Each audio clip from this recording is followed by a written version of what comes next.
Salam olahraga, masyarakat pencinta olahraga di tanah air. Kita jumpa dalam acara KONI Sportscast bersama saya Ayudhya Pasha Saya Effendi Sun. Dan Pak Effendi ini adalah Ketua Bidang Media dan Humas KONI Pusat. Kali ini kita akan berbincang mengenai persiapan PON 21 Aceh Sumut yang akan berlangsung pada tanggal 8 September sampai dengan 20 September 2024. Seperti apa persiapan yang sudah dilakukan oleh KONI Pusat? Kita langsung akan berbincang bersama Ketua Umum KONI Pusat, Bapak Legend TNI Purnawirawan Marsiano Norman. Pak Marsiano, apa kabar? Baik, Mbak Ayu, Pak Effendi Sun, terima kasih waktunya kita bisa duduk bersama berbincang masalah olahraga. Yang pertama adalah tentu persiapan, Pak. Tadi kan katanya ada isu, bahkan ada yang bilang isu kayaknya Aceh nggak jadi deh di Aceh. Nah, mungkin Pak Marsiano bisa memberikan informasi terbaru mengenai persiapan ini. Untuk persiapan Pekan Olahraga Nasional ke-21 tahun 2024 ini, yang insya Allah akan digelar pada 8 September sampai 20 September 2024. Agenda perencanaan, agenda persiapan itu semuanya berjalan sesuai dengan timeline yang kita buat, gitu ya. Kita sudah melakukan technical delegates meeting dan technical delegates visit. Kita sudah melakukan CDM meeting. Kita juga selalu melakukan bimbingan teknis kepada teman-teman dari Panitia Besar PON Aceh dan Panitia Besar PON Sumatera Utara. Dari persiapan itu kemudian pembangunan venue, baik yang ada di Aceh sudah berjalan, yang di Sumatera Utara juga sudah berjalan semua. Ada yang dibangunkan baru oleh pemerintah pusat, ada yang direnovasi, semuanya berjalan dan insya Allah bulan Juni pembangunan itu akan selesai dan kita bisa melakukan tes event di stadion-stadion atau di venue-venue yang akan kita pakai. PON ke-21 Aceh Sumatera Utara ini seperti kita ketahui bersama ini adalah PON pertama yang dilakukan di 2 provinsi. Betul. Oleh karena itu nanti pelaksanaannya, opening seremoninya akan dilakukan di Aceh, closing seremoninya di Medan, di Sumatera Utara, gitu ya. Kita berharap perencanaan ini semua berjalan dan kita juga sudah mendengarkan bahwa agenda pilkada itu yang semula bulan September diundur jadi November. Ada sehingga kita relatif waktunya itu waktu yang cukup baik dan perhelatan multinasional olahraga nasional ini bisa kita gelar tepat waktu, gitu ya. Ini adalah hal yang sangat membanggakan karena apa? Tadi saya katakan pertama diikuti dua provinsi. Dilaksanakan di dua provinsi Aceh Sumatera Utara. Pesertanya untuk pertama kali 38 provinsi. Wow, ini untuk pertama kali ya. Karena biasanya kita 34, ada 4 daerah otonomi baru yang mereka juga ikut jadi peserta. Jadi ada 38 provinsi pada peserta dalam pelaksanaan Pekan Olahraga Nasional ini. Kemudian kita kan selama ini sibuk, tahun ini adalah tahun politik. Di mana KPU juga kemarin sudah secara resmi mengumumkan hasilnya, tetapi kan proses berikutnya kan masih ada. Saya harapkan di bulan suci Ramadan ini juga ke depan kita menyongsong Pekan Olahraga Nasional, masyarakat Indonesia juga sudah mulai kembali menyatukan dirinya sebagai bangsa Indonesia yang besar ya. Oleh karena itu ini adalah momen yang tepat pagelaran event olahraga nasional ini. Mari kita jadikan kembali bahwa olahraga itu adalah pemersatu bangsa.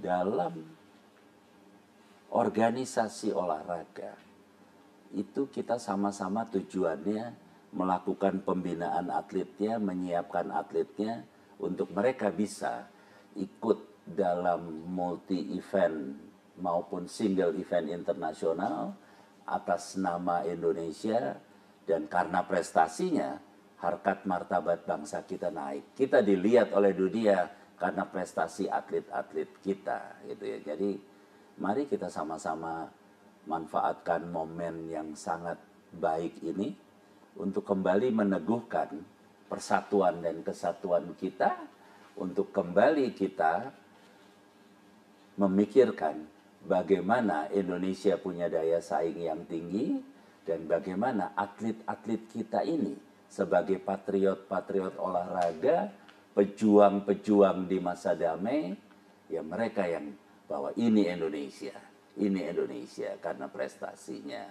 Di samping itu memang sebelum PON kita juga ada Olimpiade 2024 di Paris nanti. Olimpiade di Paris ini juga saat sampai hari ini sudah 7 atlet yang lolos babak kualifikasi. Ya. Tetapi masih ada cabang olahraga bulu tangkis dan angkat besi dan beberapa yang lain yang masih proses babak kualifikasi. Kita harapkan juga jumlahnya bertambah, dan selaku Ketua Umum KONI Pusat tentunya saya berharap atlet-atlet kita di dalam Olimpiade Paris ini prestasinya bisa lebih baik dari Olimpiade sebelumnya. Sejarah Olimpiade semenjak kita dapat medali tahun 1988 di Seoul, Korea, dari cabang olahraga panahan, yang 3 Serikandi kita adalah tercatat sebagai peraih medali Olimpiade pertama untuk Indonesia. Terus semenjak itu perjalanannya kita selalu dapat 1 emas dari bulu tangkis. Kecuali pada saat Susi Susanti dan Alan Budi Kusuma. Mereka pegang rekor bahwa Indonesia dapat 2 medali emas pada saat itu. Dengan perkembangan olahraga sekarang ini, saya harapkan di Olimpiade Paris ini kita bisa meraih lebih dari 1 emas. Dengan catatan kontribusi bulu tangkis tetap. Dia sebagai penyumbang medali untuk Indonesia. Dan ini juga sangat bagus ya, karena apa? Baru saja All England kita dapat 2 title, baik single putranya maupun ganda. Ya. Indikatornya menggembirakan. Itu, nah, tinggal saya juga pesan sama teman-teman yang ada di PBSI, kebetulan juga anggota KONI, juga ada yang mendampingi tim ini, Ibu Lili Sudarwati selaku psikolog olahraga yang dampingi atlet itu. Saya harapkan sekarang harus diatur kembali agar nanti peak performance berikutnya adalah pada saat Olimpiade. Kalau mereka bisa nyumbang lebih dari 1 emas, kemudian kita punya potensi di panjat tebing untuk bisa dapat medali emas juga. Kemudian angkat besi, kita juga punya potensi. Lonjakan peringkat kita akan sangat signifikan. Olimpiade Paris kita pada Olimpiade Tokyo kita pada posisi ke-55. Ya. Dengan perolehan lebih dari 1 emas kita akan naik. Iya. Semangat banget ya kalau dengar informasi yang disampaikan. Internasionalnya sudah jelas, Iya. dunia, tapi tadi itu kita balik ke bagaimana di PON, mungkin dari tadi kan dari sisi penyelenggaraannya keseluruhan, tetapi kesiapan dari KONI-KONI provinsi, Pak, peningkatannya dari dulu sebelumnya kan di Papua 60 cabur yang dipertandingkan. Sekarang 67. Dulu cuma 43, nah sekarang 67 cabur. Nah itu saya melanjutkan yang tadi ya. Saya berharap ke depan Pekan Olahraga Nasional ini melahirkan juara-juara PON itu yang nantinya mereka adalah tulang punggung tim nasional Indonesia untuk single maupun multi event internasional. Karena apa? Dari juara-juara PON yang nanti dia mewakili Indonesia dan dia jadi juara SEA Games, juara Asian Games, dan bahkan juga jadi juara Olimpiade, itu kita lihat betul proses pembinaan atlet itu mulai dari bawah. Dia tadinya ikut pekan olahraga kabupaten kota, langsung dia naik ikut pekan olahraga provinsi, kemudian dia ikut pekan olahraga nasional. Dan dari situ dia terpilih jadi atlet-atlet kebanggaan kita untuk single dan multi event internasional. Jadi tahap pembinaan itu memang tidak bisa instan. Membina seorang atlet itu butuh jangka panjang. Mengajak seseorang cinta olahraga itu dimulai dari keluarga. Di mana seorang ayah dan ibunya mengajak anak jalan kaki pagi, di mana seorang ayah di rumahnya main bola kecil-kecilan gitu, itu ngajak berenang gitu. Itu adalah mulai mengantar seorang anak mencintai olahraga. Kemudian dalam perjalanannya di sekolah, dia juga ikut event-event olahraga di sekolah, kemudian selanjutnya mewakili daerah dan akhirnya mewakili negara. Proses ini kalau berjalan itu akan berdampak sangat luas. Di samping kita juga dapat atlet-atlet yang baik melalui olahraga, karakter building seorang anak Indonesia itu akan juga luar biasa. Dia cinta pada negaranya, dia selalu menghormati sesamanya di negaranya, dan dia tidak ingin negaranya itu dipandang sebelah mata oleh negara sahabat kita. Oleh karenanya, mari kita bersatu membina olahraga ini. Untuk bisa bersatu, tata kelola organisasinya harus baik dulu.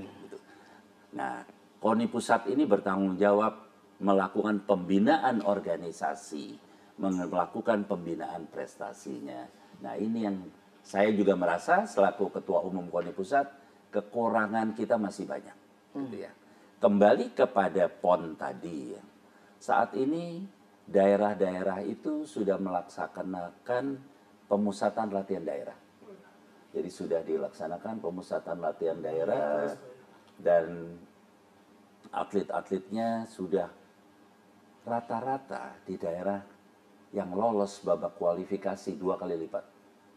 Ini menunjukkan betapa mereka sangat bersemangat. Saya bisa ambil contoh Sulawesi Tengah. Sulawesi Tengah itu pada PON di Papua mereka mengirimkan atlet sekitar 60 orang. Sekarang dia hampir 200 orang yang lolos babak kualifikasi. Dia selama waktu di Papua dia hanya dapat 1 medali emas, tapi targetnya ini dia ingin berusaha untuk dapat 10 medali emas. Jadi semangatnya itu luar biasa, dan saya harus berterima kasih kepada kepala daerah.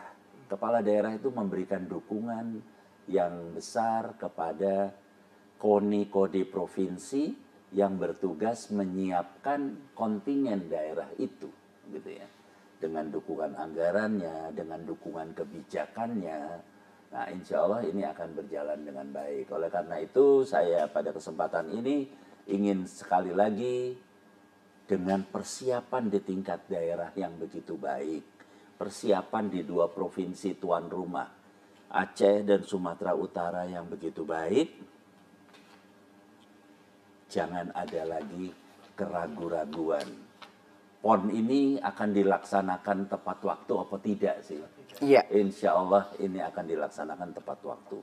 Karena kita semua sudah bekerja, tentunya Kementerian Pemuda dan Olahraga adalah penjurunya dari pemerintah, kemudian KONI Pusat selaku penanggung jawab pelaksanaan PON itu didukung oleh 2 provinsi, pejabat gubernur dari Aceh dan Sumatera Utara juga luar biasa kinerjanya, dan kita selalu berkumpul untuk memperbaiki kesalahan-kesalahan atau kekurangan-kekurangan pada PON-PON sebelumnya. Insya Allah ini akan jadi PON yang baik.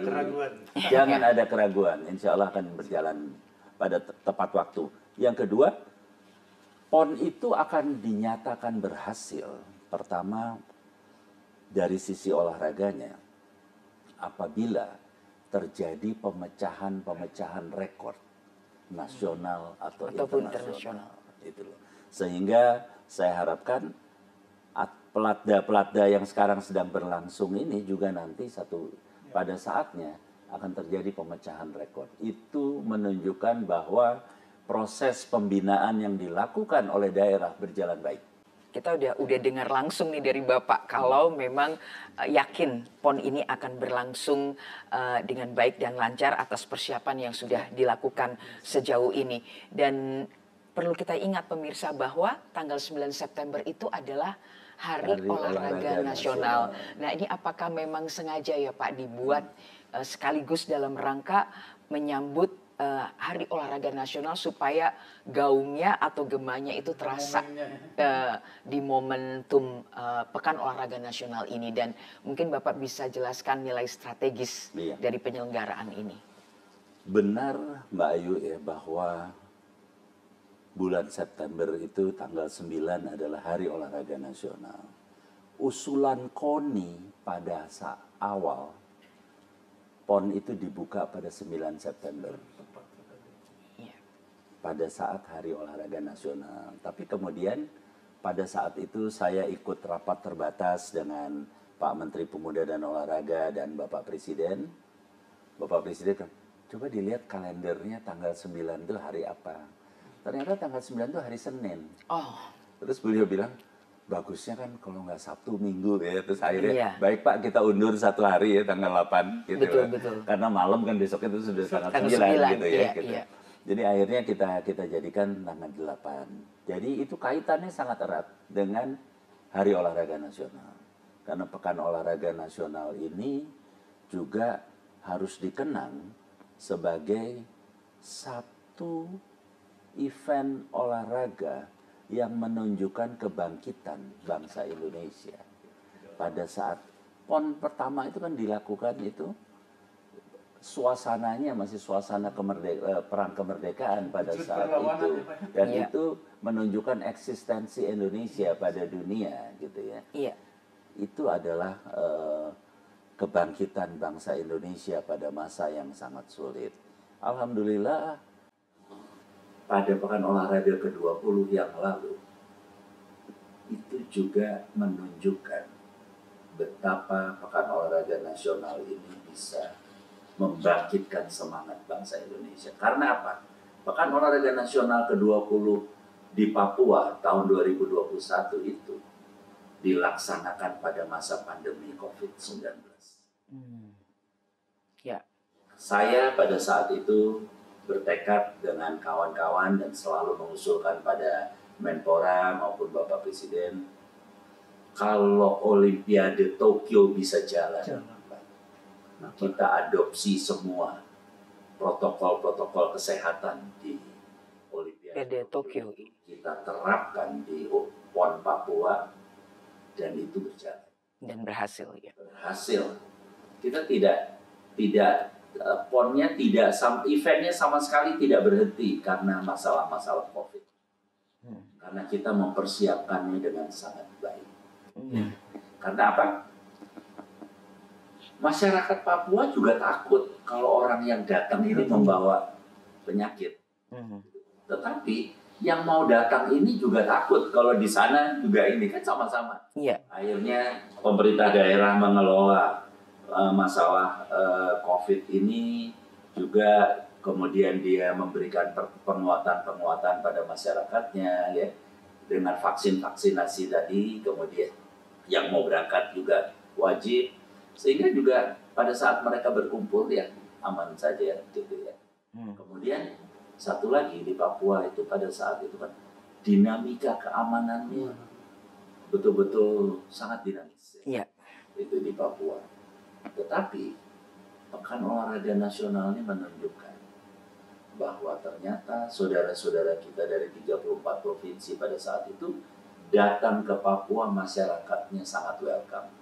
Mereka sangat menerima kehadiran atlet-atlet itu dan juga selama Pekan Olahraga Nasional, alhamdulillah saya berterima kasih pada semua aparat keamanan. Pertama tentunya kepada Polri, kedua kepada TNI, ketiga pada Badan Intelijen Negara, dan tentunya yang paling penting adalah pada pemerintah Provinsi Papua dan seluruh masyarakat Papua. Iya. Mereka jadi tuan rumah.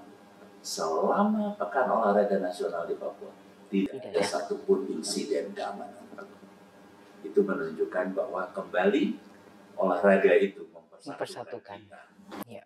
Bahwa Papua adalah bagian dari Negara Kesatuan Republik Indonesia, dan dengan Pekan Olahraga Nasional mereka menyatu, dan itulah bangsa Indonesia. Itu yang kami lihat Pak, nilai-nilai dari PON gitu juga kan, Bayu kan memang tahun 38 tadi lahirnya dari ada wujud perlawanan. Iya. Jadi turun-temurun sampai saya lihat kita selalu ditempa sesuatu, COVID gitu datang. Mulanya tadi jangan ragukanlah soal masa tidak akan berlangsung gitu Pak. Tapi ada satu itu yang ingin kita sama Mbak Ayu di bidang media mengangkat itu Pak, nilai-nilai itu, bahwa nilai-nilai perjuangan itu hendaknya bisa dikemas bahwa itu bagian dari bukan sekedar penampilan olahraga saja, tetapi itu harus jadi ya kita bidang media mungkin nanti akan buat bahwa jangan lepas itu dari nilai-nilai bahwa kita dibentuk oleh semangat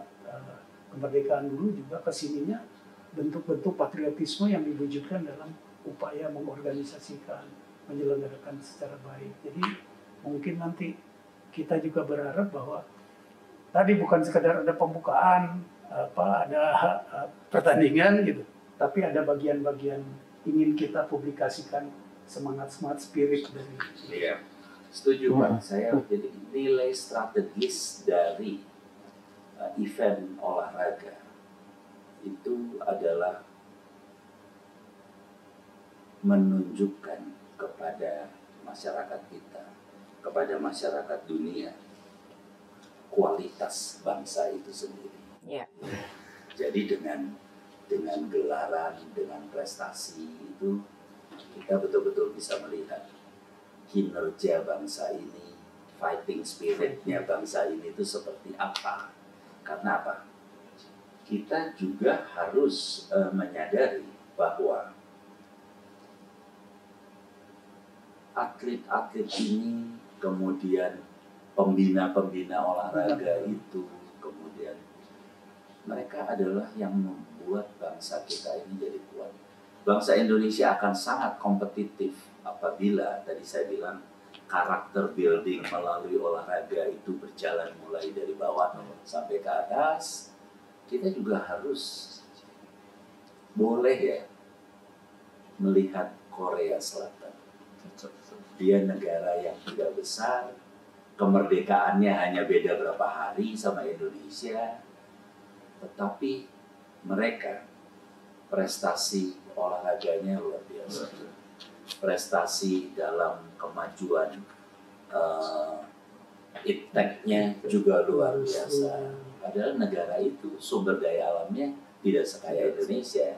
Oleh karena itu, kalau Korea bisa, kita harus bisa. Gitu loh, Pak. Yeah. Harus bisa, dan itu menjadikan tantangan bagi kita semua. Gitu ya. Kita harus memberikan penghormatan, apresiasi pada atlet-atlet.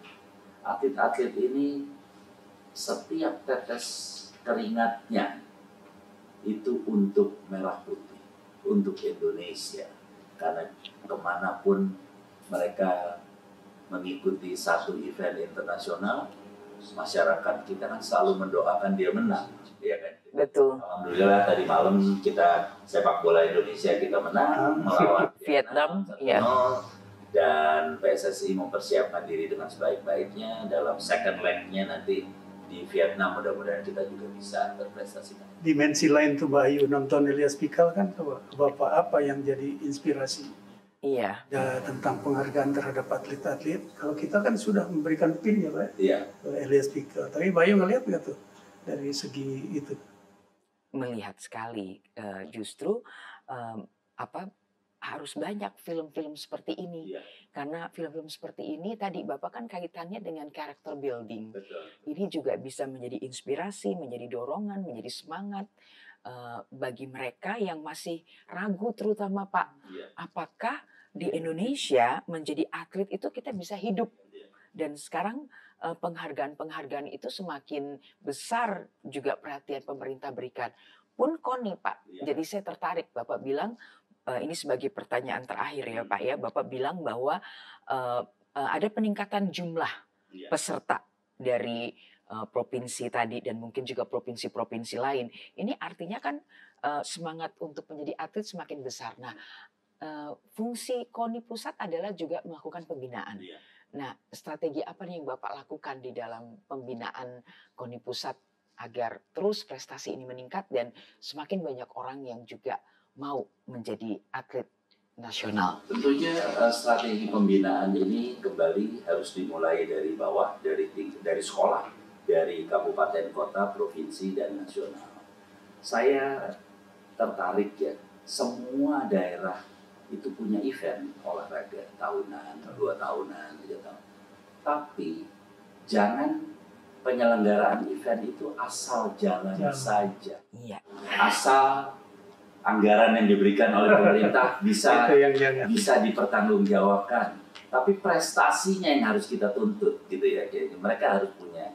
Jadi ke depan saya akan memberlakukan, nanti satu hari saya minta persetujuan dari anggota KONI provinsi maupun cabang olahraga. Ke depan kita akan punya batas siapa yang boleh ikut PON. Misalnya lari 100 meter kita harus sekian detik. Kalau dia belum capai itu ya kamu belum PON. Ya. Untuk renang harus sekian waktunya. Kalau belum mau sampai itu, jadi kita nanti akan berlakukan itu, tapi kita akan minta masukan dari cabang olahraga. Jadi nggak ada yang asal ikut gitu. Karena kalau mereka asal ikut ya dia ikut event-event yang lain saja. Tapi kalau pekan olahraga nasional harus ikut batasnya. Dan satu hari nanti kami akan mengevaluasi dan saya juga akan mengusulkan kepada seluruh anggota bahwa pekan olahraga nasional itu nanti diikuti oleh hanya cabur-cabur Olimpiade. Yang lain kita berikan event-event lain. Yang rencana 2 tahunan ini Pak? Ya, yang Indonesia Martial Art Game untuk bela diri, kemudian Indonesia Indoor Game, kemudian Indonesia Beach Game, kemudian pekan olahraga remaja, itu nanti mengatur bahwa semua nggak ditampung di pekan olahraga nasional. Dengan demikian prestasi atlet kita yang Olympic Sport akan semakin baik. Yang di Tokyo peringkatnya 55, di Paris mudah-mudahan bisa masuk ke 30-an, dan satu hari sesuai desain besar olahraga nasional 2032 kita ada pada peringkat 10 dunia, 2044 kita ada pada peringkat 5 dunia. Wow, luar biasa. Bedanya olahraga, kita olahraga prestasi dan olahraga lain, karena harus yang pembinaan terencana, berlanjut, dan berkesinambungan. Jadi tadi PON jangan ragu-ragu, sekarang dikawal juga PON 2 tahunan. Iya, dan kita juga butuh partisipasi dari masyarakat pencinta olahraga untuk terus mengikuti berita baik persiapan juga nanti pada saat penyelenggaraan, karena semangat dari masyarakat pencinta olahraga juga akan sangat menggemakan penyelenggaraan PON 21 Aceh Sumut 2024. Pak Marsiano, terima kasih sekali untuk waktunya. Ya, Pak Effendi, kita akan sudahi perbincangan KONI Sportscast kali ini. Nantikan pada acara KONI Sportscast berikutnya dan ikuti sosial media KONI Pusat. Kita tutup salam olahraga. Ya, salam olahraga. Jaya.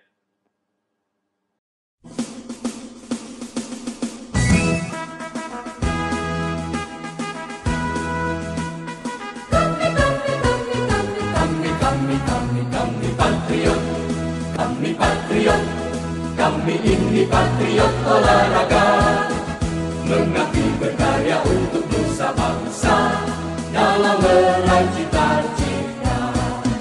Kami patriot, kami ini patriot olahraga, sunyi di dalam berjuang di medan laga, berbakti untuk Indonesia. Kesetiaan adalah kebanggaanku, disiplin satu-satunya nafasku. Demi jayanya sang merah putih, kehormatan adalah segalanya. Gemetar tulang mendidih darahku, semangat berapi membakar batinku. Tuhan adalah kekuatanku, setiap ku hadapi lawanku. Kami patriot, kami patriot, kami ini patriot olahraga. Biar mata dunia memandang Indonesia, kita dahsyat dan perkasa. Biar mata